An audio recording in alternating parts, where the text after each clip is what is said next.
And I've always been interested in ancient Egypt.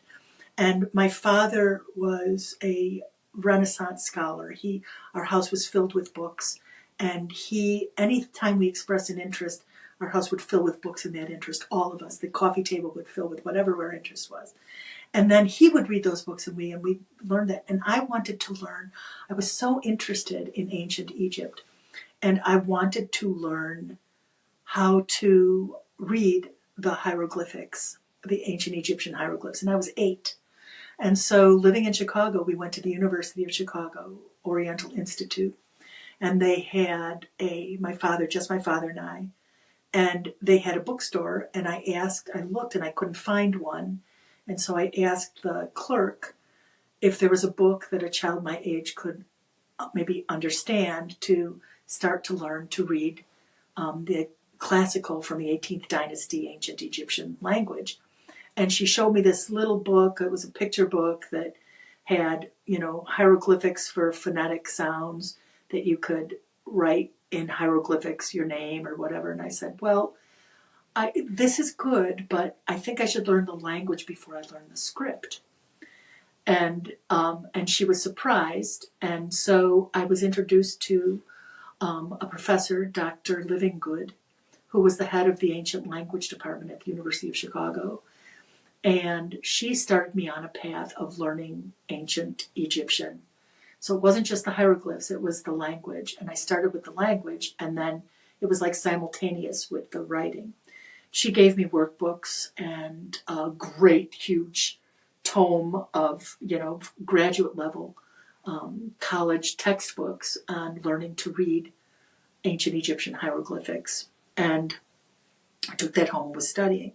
So I did this for several years, and I was learning and getting pretty relatively fluent. It was very cumbersome. You had to first translate, then transliterate. You had to go from a symbol to, there were like 4 steps to translate a page. But I was doing this, and I did this for fun as a young child.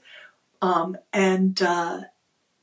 then after I had first gotten sick, I was still doing it, and I was active in community theater.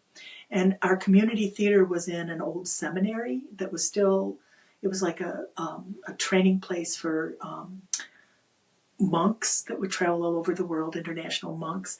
And the theater was way haunted. I mean, there was so much spirit energy in that place. And remember, I grew up knowing to recognize it. So you walk in, and just like if you know what a lilac or a rose smells like, you walk into a room with a rose and you're like, oh, there's a rose. So it was like that. I knew it was haunted.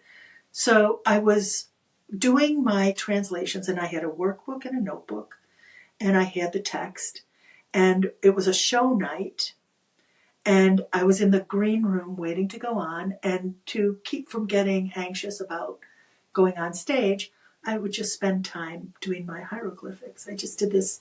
Obsessed. I was doing it all the time. And I was on a place where I was translating the Egyptian Book of the Dead. And what that is it's a guidebook for what to do after you die. You give this to this entity, you give this. And for the ancient Egyptians, it was a transition from the physical to the spirit world. And so in this Egyptian Book of the Dead was an invocation to Anubis. And Anubis is the chief god of the underworld in Egyptian mythology and Egyptian religion. And I was just starting that, and so I set it down and I started doing it, going from text to book, from the hieroglyphics to the text to the translation to very slow bit. And the next thing I know, I zone out, and I have written 3 pages in my workbook of this invocation of Anubis to conjure the god Anubis. And I was like, and I knew I hadn't been paying attention. I looked around, and not that much time had passed. People were still sitting in the places they were. And I looked back down at the pages, and I was like, okay, whatever. And so I went back to the beginning, and I went through the slow process of translating. It was exact. What I had just written unconsciously was exact. And not only that, But after I had done it, I read it again, and I was reading it in the ancient language. So in my mind, I was hearing the ancient language. Now, this is a language that's been dead for 2,000 years. And although they say that it could maybe sound similar to the Arabic of now, or maybe, in Middle Eastern languages, there is no way to know, because it was not purely phonetic. It was phonetic and the pictograph too. So there's no way to know what it sounded like.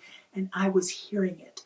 And I was hearing it in my own voice, loudly. So it wasn't like when you read and you say it out loud in your head.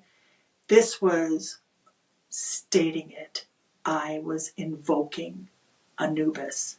And I was getting toward the end of it. I was reading it, and I was feeling something coming in. And it felt more powerful than anything I had ever experienced in my life. And I was like, and it's still echoing in my head, and all of a sudden I just went, stop. And it just dissipated. I was invoking an ancient deity. And I was somehow manipulated. I felt like I was manipulated to do this. And here in this space, it was already liminal. This is a place that was a gate that was partially already open. This seminary, the Divine Word Mission Seminary, was already a partially open gate that I'd experienced other things come through. I felt like I was being manipulated to call in this extremely powerful deity, and it did not feel good. And I just shut it off. Scared the heck out of me. I stopped translating hieroglyphics. And at that point, I put all that stuff away, and I have not pulled it out since. I think it might be time to pull it back out, because I'm in a different position. But that thing, that deity, a deity is different. It is a higher level conscious sentient entity than even like an earth spirit, like the Fae, or traditional Anishinaabeg spirits, or even Orishas from hoodoo and voodoo. This is something that is a deity from the other world. And it was using me to come through. And I was like, nope. So when I have been in places where I get that same feeling, where there is something that is, it's not easy to discern, where something is trying to use you, you just have to shut it down. You just have to say no and shut it down.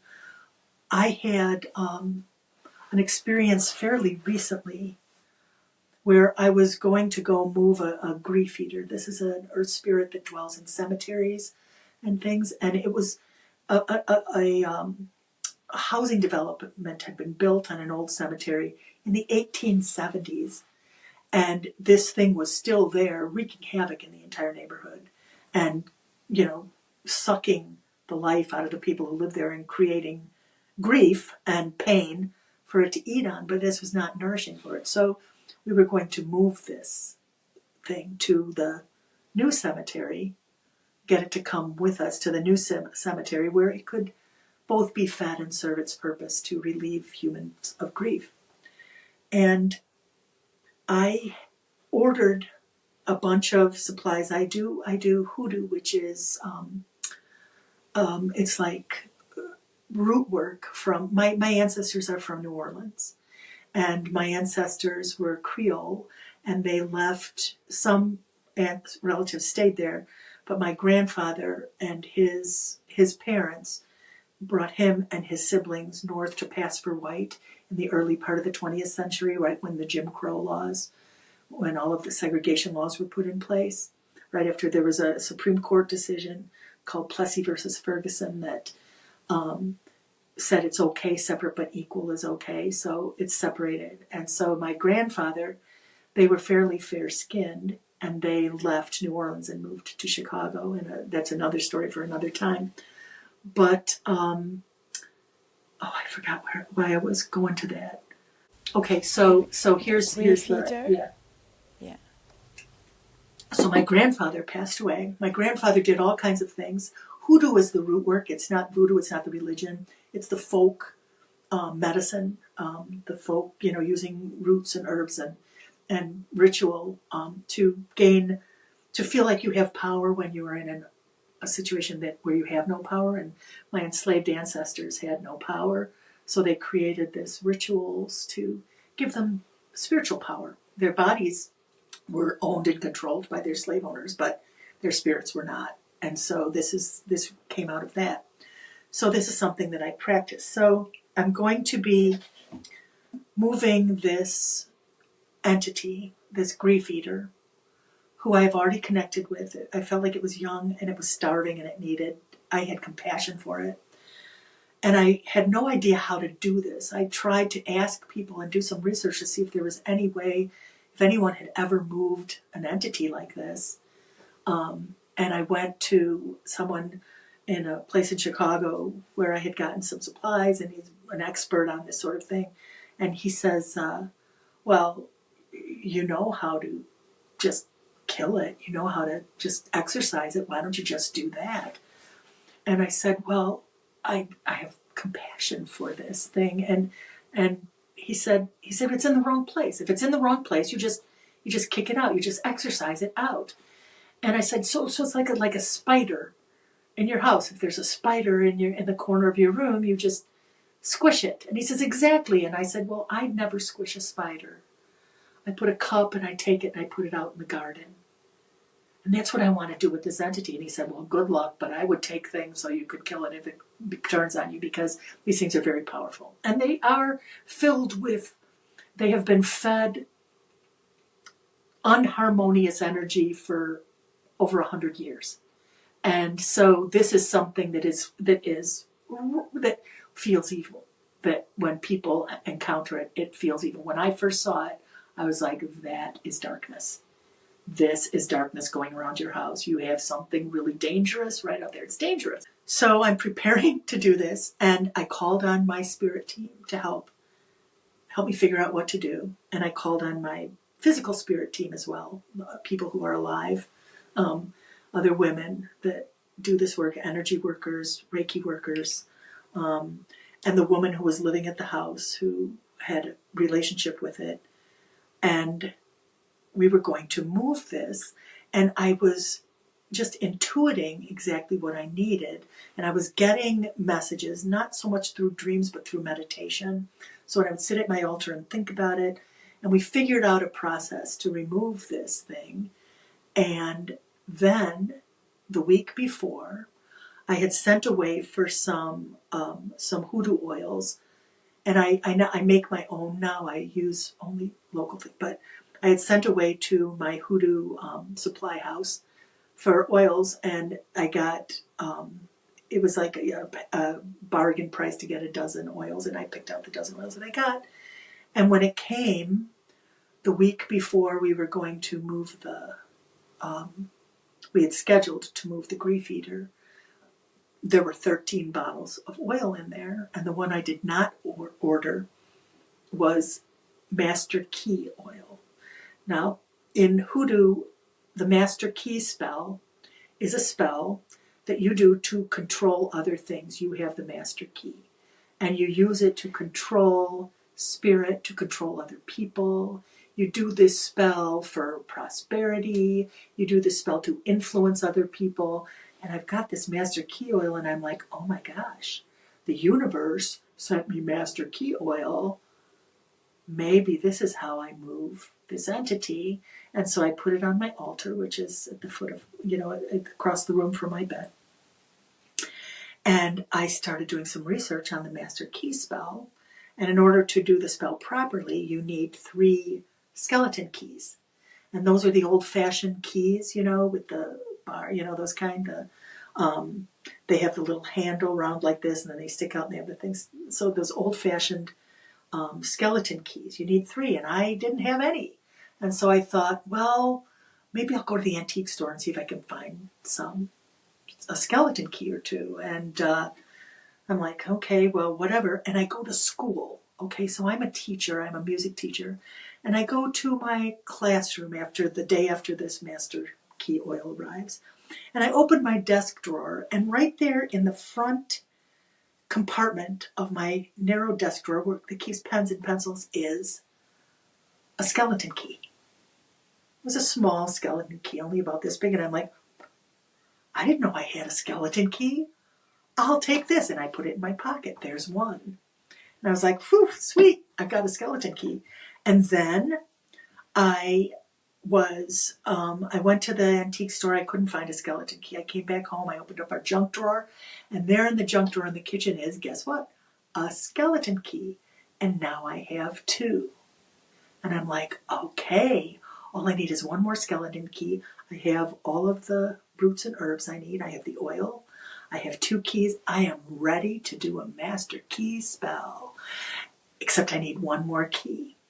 So the night before, 2 nights before we're going to go downstate to do this, I get into my bed and the lights are off, and I climb and I take off my glasses, and I'm nearsighted, and I look across the room, and from the light outside I see this like glint of light on my dresser across the room, and I'm like, what is that?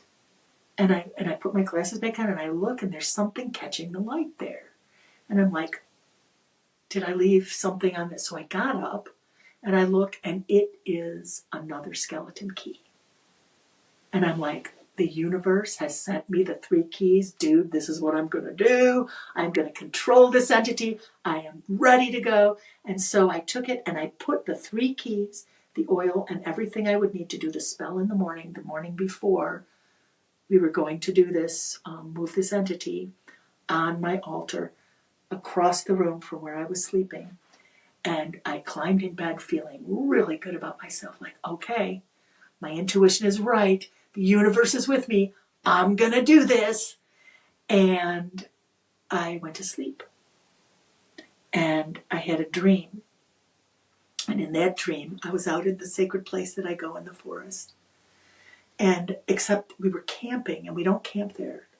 It's not a place for camping. It's a place to pass through. But I had a tent, and there were people, my loved ones, who were in the tent, and I stepped out, and I looked across the like open area in the woods, and there was a man there who was setting up camp, but he kept giving me this side eye and looking at me with this very, very sinister look. And he seemed very sinister, and he seemed very troublesome. And I was like, I need to warn other people about this guy. And I went into the tent, and that my family was, and I said, there is somebody else setting up a camp out there that seems pretty shady. And they're like, don't worry about it. And I walked out, and when I walked out, the entire grove was full of tents. Now, I'm a musician, and we play at music festivals, and a lot of the music festivals are camp-in festivals, so there's where tents are put together really close together, so it seemed like at a festival, but it was in this sacred space, this space in the forest. And I looked, and the guy is still over there giving me this really sinister look, and I noticed a tent next to me, and then he turns and he looks at that tent, and he looks at me, and he's got this very evil, and I thought, whoever is in that tent, this guy is after. I need to warn them.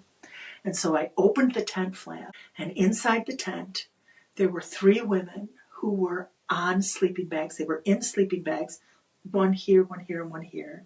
So on the outside walls of the tent, dark black hair, and they were looking down, curly black hair, and they were looking down, and they started to like lean up out of the sleeping bags, and I noticed that they weren't wearing any clothing. And then they looked up at me one at a time, and their eyes were pure black holes. There was no eyes there. And they looked up at me, and they started moving toward me. And all of a sudden, I felt my shoulders shake with this hard shake, like this. And I woke up and said, what? And I heard my grandfather's voice. He was at the foot of my bed. He had already passed. And he said, don't. They know your name. And then he was gone. And I was like, now my grandfather practiced hoodoo. And he said, don't. They know your name. And I was like, okay. And I got out of bed. My poor husband, having to sleep in the bed with me, he just stayed asleep, and I got out of bed. I went to my altar.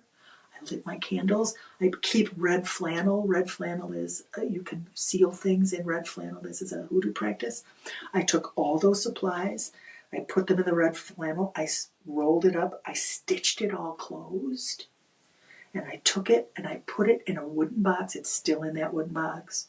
Sealed in that wooden box inside red flannel, all those supplies. And I got back in bed and I said, thank you, Gramps. Okay, we're good to go. Now, one of my friends who is an Anishinaabeg shaman, she is a pipe carrier for the Odawa, the local indigenous people. She was going to come with us on this trip to move this entity. But she, at the last minute, she wasn't able to go. She was with her granddaughters, and they were going to stay back and light a candle to illuminate our way and do some drumming and singing to help us, from here. And it was a Saturday. It was the day we were going to go move this. And I had to get up and go do Saturday school at 7 a.m. with naughty children at the middle school where I taught. And then after that, I was going to leave, and I woke up with a message from Ruth Ann, who is the pipe carrier. And she said, you need to come see me before you go. And I said, I do. Okay, I will. So I went and did Saturday school, and I stopped at Ruth Ann's afterwards, and she smudged me, and she, patted my back and to keep my spirit intact. My daughter had had a dream of me standing and having like all of my energy just being pulled off of me, and this thing saying she's not coming back. So she was like, don't do it, don't do this. And then I get this thing to do this master key spell, But I was like, dude, I'm not doing that. So then we went inside, and she still has the sage burning, and we had a cup of tea, and she said, I need to talk to you about something really important. And I said, I need to talk to you too, because I wanted to tell her my dream. And she said, well, you go first. And I told her my dream and what I did, and she said, I don't need to tell you what I was going to tell you, because that's what I was going to tell you. My weakness, she said, your weakness, my weakness is my ego. And if you go there thinking you are going to move this thing, you're going to force it to do anything, it will eat you. You will not survive this. Your spirit will not survive this. So you need to go and persuade it to come. And she had dreamed a song, a chant song, to go with the drum, about come into the light, follow me into the light. So it was a following. It was not a carrying. It was not a pushing forward. It was we moved and invited it to follow. And we did this and moved it successfully and with all of our spirits intact. So there was something dark trying to get me to move into a space that was non-harmonious, where I was making something happen. We don't make things happen. We can invite things to happen. And it changed everything for me. It changed my entire approach to how I live physically and how I live spiritually. Oh my God, that's such an amazing story. And I think, the way you say it is so beautiful that, we can invite and we can set a pace and we can ask, but we should never get too cocky and say, we're going to do this, right? And it's almost like what we're being taught in society. Oh, I'm going to get you to do that for me. Like, I will make you do whatever you don't. And I think often enough, like the nicer way or the cooperating way is much better. Well, it's the only real effective way. You cannot make anyone do anything. You can only change what you do and make it possible for them to come along. In everything, in every relationship, the only thing we can change is ourselves. The only thing we really can control is ourselves. We can, unfortunately, I am so lucky, and I think we all have this, but we may not be aware of it, but I've got this formidable spirit team. I was in Nashville just a month or so ago and went into a crystal store where the proprietor is a spirit medium, and I went there with my grandson because he was having some energetic issues, and I wanted him to get some anchoring crystals. And what those do is they actually do absorb energy and do energy, but it's also knowing that they're there. It's when you think something is going to work, it will work, So both placebo and reality. And we went there once, and then the second time we're there, the woman was talking with Virgil, and then she looks at me and she said, "Who are you?" And I said, "What?" She said, "Who are you? You are surrounded by so much love and gratitude. What do you do?" she asked. And I was like, "Well, I was a teacher, and all this." She says, No, something else. And then I told her, about my spirit work. And she gifted both Virgil and me with like this whole basket full of things. And I thought, as she's putting them in the basket for us, you need this, and this is why. And I'm going cha-ching, cha-ching, cha-ching, and thinking, what this is going to be on my credit card. And so I'm like, "Okay, so what do I owe you?" And she says, "Oh no, this is a gift for me because of what from all of them for what you do." And so this team that is around me, she saw it, I feel it. I have my grandfather, I have my great-grandmother Onelia, who was, they lived one block from Congo Square. They were hoodoo practitioners. I have multiple spirits that are with me, and all I need to do is ask them if they will. I don't even have to ask them because they've protected me in multiple situations where I was absolutely oblivious. But I am learning, instead of what I have learned fairly recently, which is really embarrassing because I'm an old person, is that guides, you don't say, "Okay, I'm going here. Guides, come with me and protect me." A guide leads you. So I am backing up and saying, "Guides, where do I need to go? What do I need to do?" And so before doing any spirit work, I spend time at my altar meditating and asking this team that surrounds me to keep me on the path of harmony, on the path of harmony. And so I feel humbled, and also I'm not afraid. And when I get afraid, when something scares me, it's like, okay, move away from that. Stay away from that. You know when something is scary. You can tell. Everybody can tell. If there's a human that has ill intent, you can kind of tell. And it's the same thing with spirit. And if it's there with that doesn't care about you, or that may be dark or may be harmful to you, do not engage. Just push away from it. Laugh at it. Back away. And move away from it. And don't play with it. Don't call in things you don't know.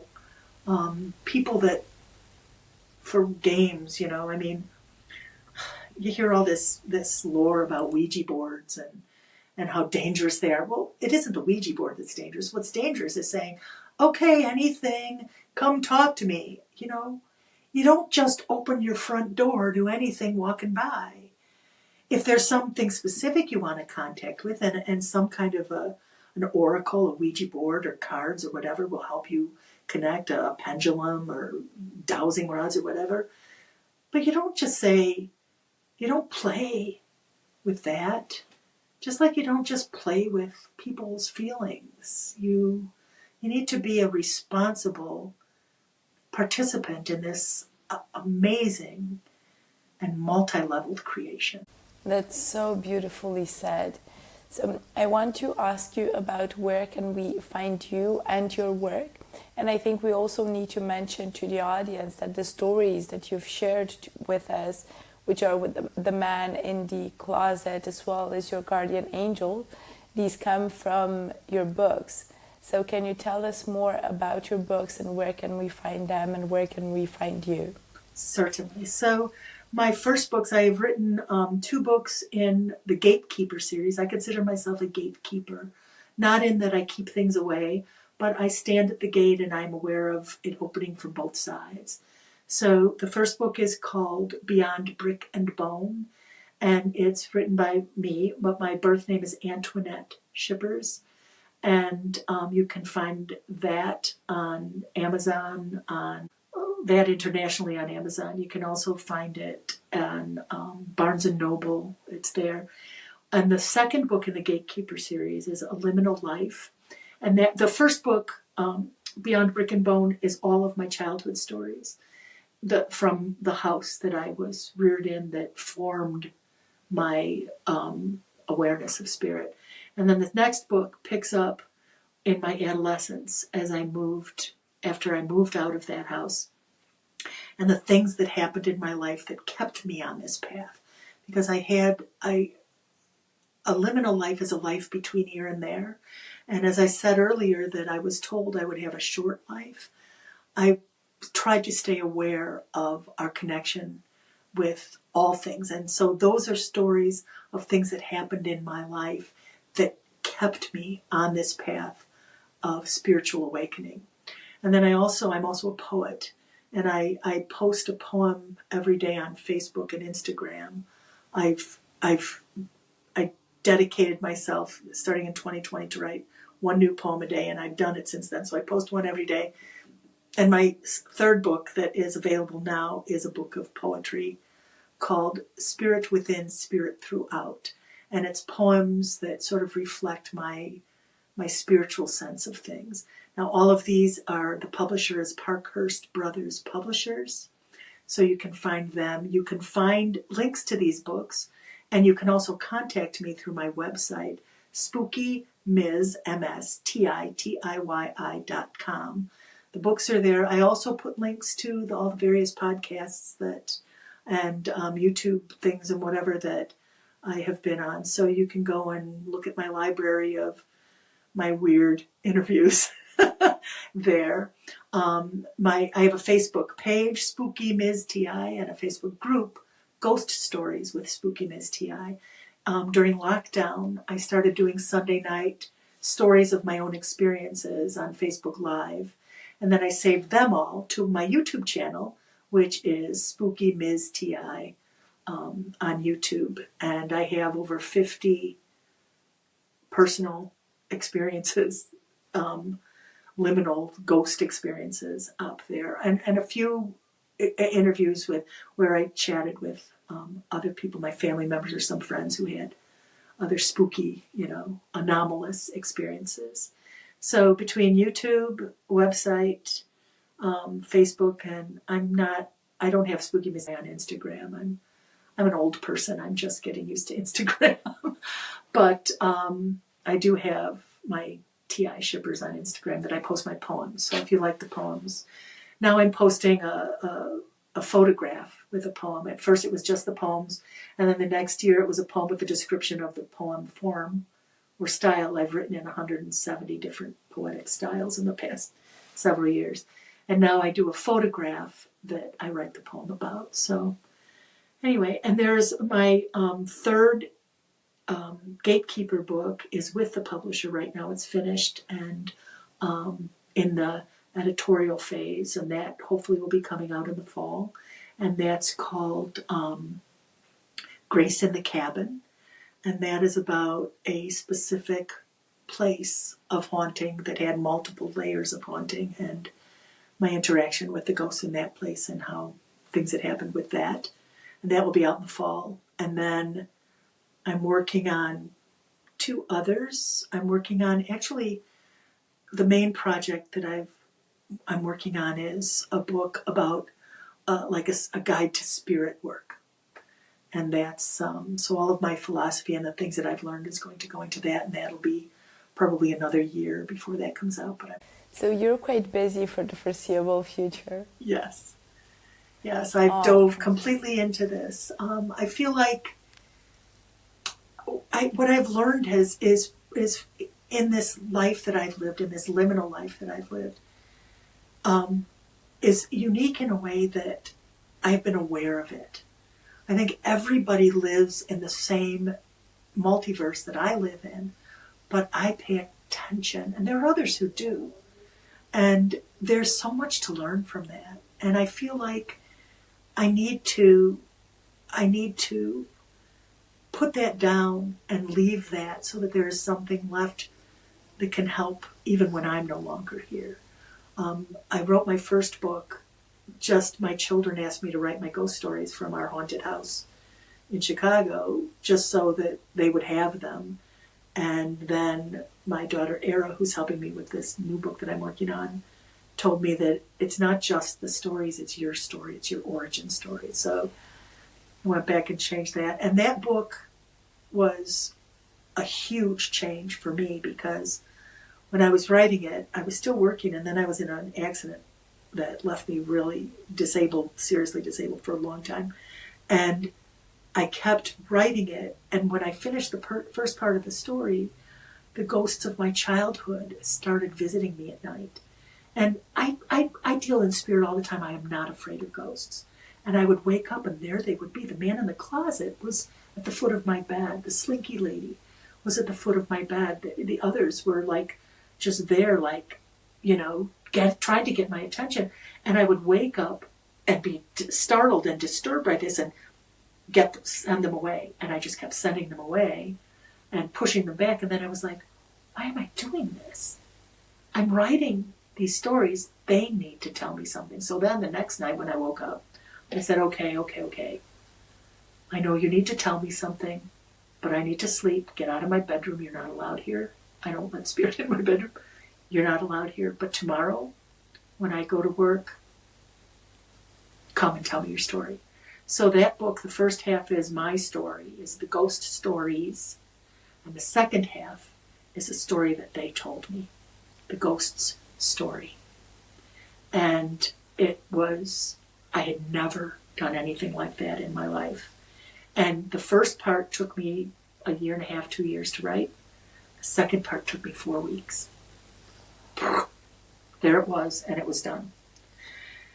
So when you read that book, that second part, they told me their story. And there's details in there that would have taken me, I don't know how I would have gone about researching those details, but as I was writing things about, like the slinky lady or about somebody else or places and names of places, and that were from, the 1860s, 1870s, and it was just pouring out of me, and my husband would come in, and I would just give him a side eye to not disturb me. I was like, and he steered clear because he said there was like this energy bubble around me while I was doing this. But when I would take a break, I would have to get up and reset, and I said, okay, so I want you to research a place in Greece, for example, that see if there was a place in Greece that in the mid-1800s there was a lake or reservoir that dried up and caused famine. And then I went back and kept writing. And a few minutes later, he came back, and his eyes are like this, and he's like, yes. And I said, do you have the name of the lake? He said, yes. And I said, does it start with a K? And he said, yes. And he told me what it was, and it was what I had written just. And it was a lake that was drained by a British company to grow currants for Christmas puddings. And the people who got their living from the lake were starved. And this is where the slinky lady was born and raised, and then she came to the U.S. as a refugee. So, and so all these names of restaurants and things, and I just had him look up a couple. I said, okay, this is real. I'm on the right track. I'm not just imagining this, and kept going. And the whole story came out. And in the end, the slinky lady, whose name actually is Kara, came to me again with gratitude for bringing her story forward. So, but it's a scary book, and there's disturbing things that happen. People don't haunt houses for over 100 years unless something traumatic happened. So there were traumatic things that happened to the people who lived there before my family.